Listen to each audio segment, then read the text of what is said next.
filsafat pendidikan di Indonesia.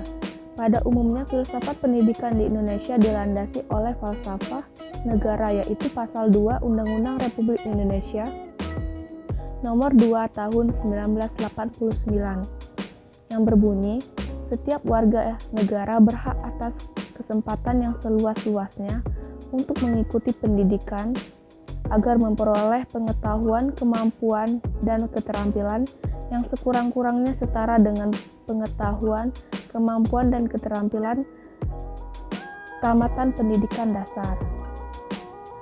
B. Sejarah pendidikan Indonesia. 1. Bagaimana sejarah pendidikan di Indonesia pada masa kolonial? Sebenarnya pendidikan di Indonesia sudah dimulai sejak zaman penjajahan Belanda. Akan tetapi pendidikan masih ditentukan oleh pertimbangan ekonomi dan politik Belanda di Indonesia. Awal dari dimulainya perkembangan pendidikan di Indonesia itu adalah saat Belanda kesulitan keuangan akibat peperangan di Ponorogo, sehingga untuk mensiasati masalah tersebut, Belanda menerapkan kerja paksa. Ada dua aliran pokok pendidikan yang ada di Indonesia. Aliran pendidikan yang berkembang di Indonesia sangat banyak, tetapi yang paling pokok adalah pendidikan taman siswa dan pendidikan NIS. Di sini saya akan membahas tentang pendidikan taman siswa. Apa itu pendidikan taman siswa? Pendidikan taman siswa adalah sekolah yang didirikan oleh seorang bangsawan dari Yogyakarta bernama R.M.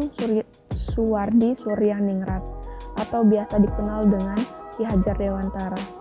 Pada 3 Juli 1922, setelah 1 tahun mengajar di Adi Dharma, Ki Hajar Dewantara mendirikan sekolah yang sesuai dengan cita-citanya sendiri dengan nama National Onderwijs Instituut Taman Siswa, yang kemudian diubah menjadi Perguruan Kebangsaan Taman Siswa. Selanjutnya 3. Bagaimana pendidikan di Indonesia setelah kemerdekaan? Apa tujuan dan kurikulum pendidikan?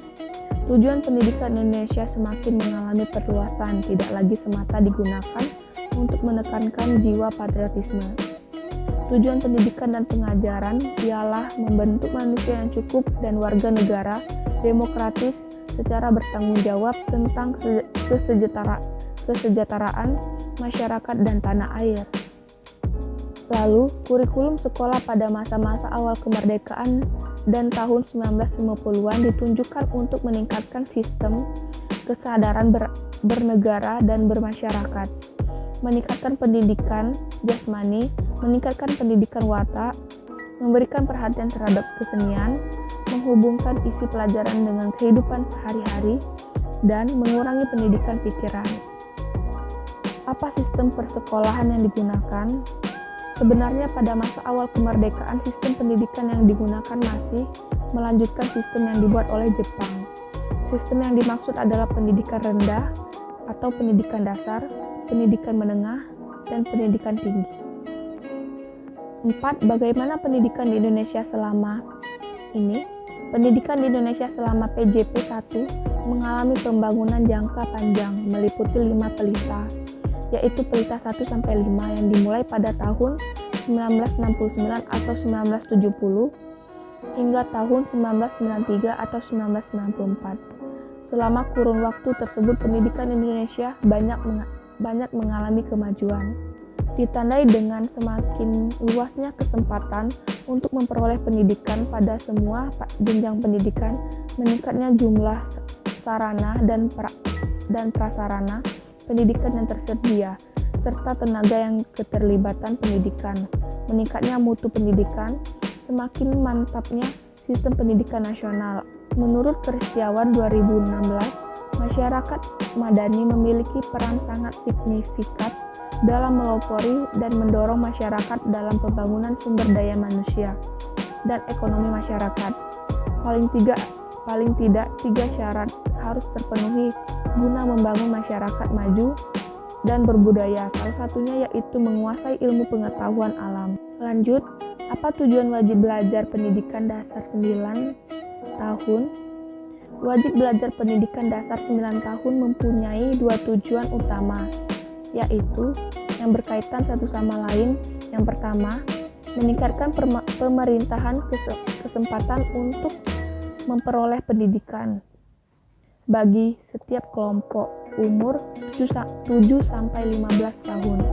Yang kedua, untuk meningkatkan mutu sumber daya manusia di Indonesia hingga mencapai SLTP.